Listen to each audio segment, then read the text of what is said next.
What's going on, people? It's your boy Toss back again for another match reaction review. Arsenal 3, Newcastle 2 preseason tour. Game number 2 for Arsenal. They're winning 3-2 in the end. Before I get into it, make sure you guys like the video, subscribe to the channel, T-Chance Sports, the home of sports. Now, let's get into the game. Now, I've got to say, Arsenal obviously had a few different changes from the first game. They obviously played against AC Milan. Trossard came into the starting lineup. Zubimendi started from the off as well. Lewis Skelly started instead of Zinchenko. But yeah, Arsenal started the game pretty quickly in the first couple of minutes, probably first or 2 minutes, when I think they got a couple of corners. But after that, Newcastle definitely dominated the game. They got into the game, a couple of transitional opportunities, and then they end up scoring in the first 8 minutes. I think it was a good transitional opportunity from Tonali, passing it a little 1-2, makes a nice little run in down the channel, cuts it back, and there is Elanga free as a bird, man.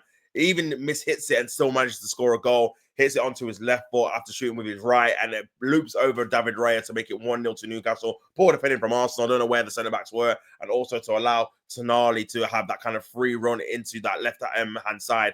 Lewis Skelly obviously questions with his defending in that regards, man. So, yeah, 1-0 to Newcastle. And then Arsenal, after that, started to still dominate the ball. A lot of possession, and I feel like, again, we kind of seen the same kind of tropes and kind of weaknesses for Arsenal. Dominating a lot of the ball, not really creating any kind of chances. And it was actually Newcastle that had the better chances after that kind of goal. I think it was Tonali that had a shot that potentially Ray could have fumbled, that obviously he saved. There was another shot from, I think, maybe from Anthony Gordon as well. So there, those having a plethora of shots. It was even to a point where the statistics read that Arsenal had 0 shots on target and Newcastle had 3 shots on target. So yeah, Newcastle definitely deserved to be ahead in that period of time. This is drawing the 30th minute, and also Arsenal were a bit lucky not to be maybe more than 1 goal down, because again, Newcastle had all the chances. But however, Arsenal did manage to get an equaliser in that first half. It was actually a fantastic finish in the end by Mikel Merino.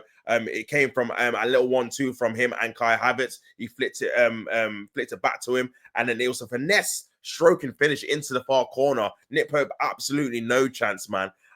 Into that back of the net, and yeah, it was a great finish, man. And Mikel Merino, man, his finishing catalog is crazy. Like some of the goals he's scored for Arsenal already, whether it's with his head or with his feet.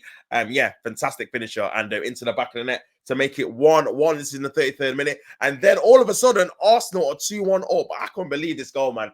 You guys go check my my watch along for it. My reaction is hilarious. Obviously, it was Kai Havertz on the left-hand side, trying to play a ball across the box into the path of Bukayo Saka, but it was actually Alex Murphy who ended up smashing it into his own goal to make it one of the most comical own goals I think I've seen in a while, man. Hitting the roof of the net, him scoring into an empty net because Nick Pope was obviously out of position when the cross obviously went past him. So yeah, that made it 2-1 to Arsenal.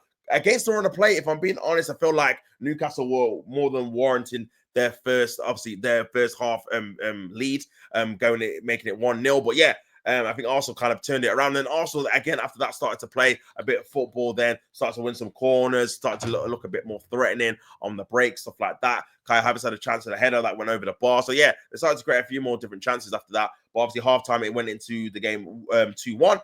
Into the second half now. And obviously Arsenal were playing, keeping possession. And then another worry, really, Calafiori, who I thought was having a good first half, if I'm being honest, playing that centre-back position. I think him and Zubimendi were the only kind of guys that looked really creative in terms of from open play, trying to open up channels, trying to play progressive passes. And I think centre-back role, I think that is definitely the position for him. I don't want to see him as a left-back. I think centre-back is kind of the role that he should be playing. But again, more worries about Calafiori, him going down. Doesn't really look like he was touched or there was any kind of collision, but he went down injured. He got taken off hopefully as a precaution. But he said he felt something. So at least, again, you can look at it as a positive, saying at least he felt something early and it got taken off before he made it worse. Or it could be a thing where he knew it was that bad, he had to be taken off immediately. So yeah, depends how you want to look at it. But he was obviously taken off. And then, yeah, Kivior came on, who I thought had a decent game. But then after that, obviously, Arsenal 2-1, created a few decent chances, nothing too major. But then it was actually Newcastle then that scored against the run of play. Jacob Murphy allowing a lot of time outside the box to shoot, no kind of closing down. And I think Raya probably could have done a little bit better with it. He kind of came in, maybe was a little bit unsighted. But again, I think Raya, a keeper of his quality, should be expected to save a shot like that. But that went into the bottom corner to make it 2-2. And then Arsenal made a few more changes. And this is where, for me, the game kind of came into light, because Max Dowman. Let's take a round of applause of this player, man. This is absolutely sensational what he's doing. I think people are not actually taking it in. This guy's 15 years of age. He's coming on playing against Premier League proven footballers who are in their early 20s, mid 20s, late 20s, 30s. And bro, he's becoming one of the best players on the pitch when he's coming on for Arsenal. He came on again on that right-hand side. But straight away, as soon as he came on, gets the ball, wins a free kick from Joe Linton. He couldn't handle him. Obviously, we'll get back to what he did later on in the game. But yeah, he just looked like a spark. He had a couple of opportunities, Max Dowman, that he created for himself, really, on that right-hand side. Jinkin jiving, cutting onto his left foot, making a save from Nick Pope and Joe Ruddy as well on that left-hand side. And for me, he was my man of the match, even though he came on and played, 15, 20, 25 minutes. The fact he's doing this at 15 years of age on the right-hand side, playing for Arsenal, and he's been the best player when we've already got players that are top-notch on the team, is obviously a testament to his quality and his ability. But yeah, back to Max Dowman again. Another good role, good run from him, and a fantastic skill. I don't know who he skilled up. I think it was Target, man. Absolutely sent him to the shops. Ridiculous piece of skill.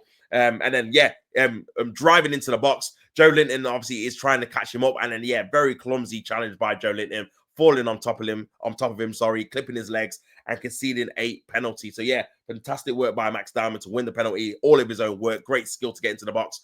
And then, yeah, winning the penalty as well.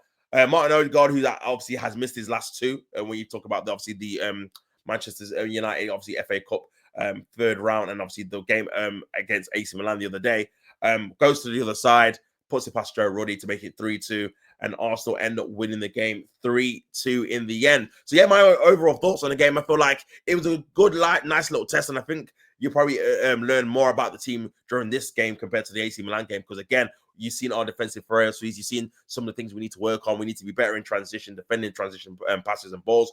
We definitely need to obviously tighten up in terms of how we are defending our obviously fallback situations, and in terms of being defensively tight, blocking more shots, not allowing shots to be obviously had over the period of time across the area in terms of long range shots, short range shots, etc. So that's definitely certain things we need to work on. But also the positives were definitely more kind of fluidity down that left hand side, much more than we did see against AC Milan. I think Calafiori was definitely trying to manage that in the first half, and also Max Dowman being a sensational player on that right hand side. And for me, bro, like again, he's 15. You want to obviously nurture him properly. You don't want to rush him into any situation where he doesn't need to be in at the minute, and then also you want his body to develop. But bro, for me, man, I want to see him getting some minutes. I can't lie, guys. I want to see him be in the Carabao Cup. I want to see him play some kind of games, man, this season for the first team, because I feel like, for me, it's just an added kind of threat in terms of an attacking player who's fearless, wants to do well, wants to prove that he belongs. And listen, this might be a new generation, a new age where you're seeing the likes of, remember, Lamine Yamal. I'm not comparing to Lamine Yamal, because, again, this is a friendly, obviously. But, bro, what he was doing at 16, the reason he was able to do that, because he was given an opportunity to do that. If they had that feeling of he's 16, he's not ready yet, then you wouldn't have seen him win a Euros for Spain. You wouldn't see him play for Barcelona in the Champions League, win La Liga last season. So the last things you could definitely have to have a look at, man. If this guy's knocking down the door and playing this well in preseason, maybe there is an opportunity for even him to be on the bench and come on for 5 minutes. Do you know what I'm saying? I feel like that'll be very, very testament, because you can argue and look and say, you know what? Look, when Ethan got his chance against Brentford when he was 15 years old, you could argue that Ethan was not doing this. He was on tour at that age doing this for Arsenal in pre-season. And obviously Max Dowman is. So, yeah, man, crazy, crazy player. There was rumors that obviously Arteta has seen him as like a maybe a not first teamer, but part of the first team squad this season. And at the time, I was like, I don't know if I actually agree with that, but maybe that might be the case, man, because again, these two cameos, he's been absolutely tremendous, man. But yeah, big up everyone that's tuned into this video. Make sure you guys like the video, subscribe to the channel, and all that good stuff. But until next time, don't hate to play at the game. And it's been your boy Tops. I'm out, people. Peace and love.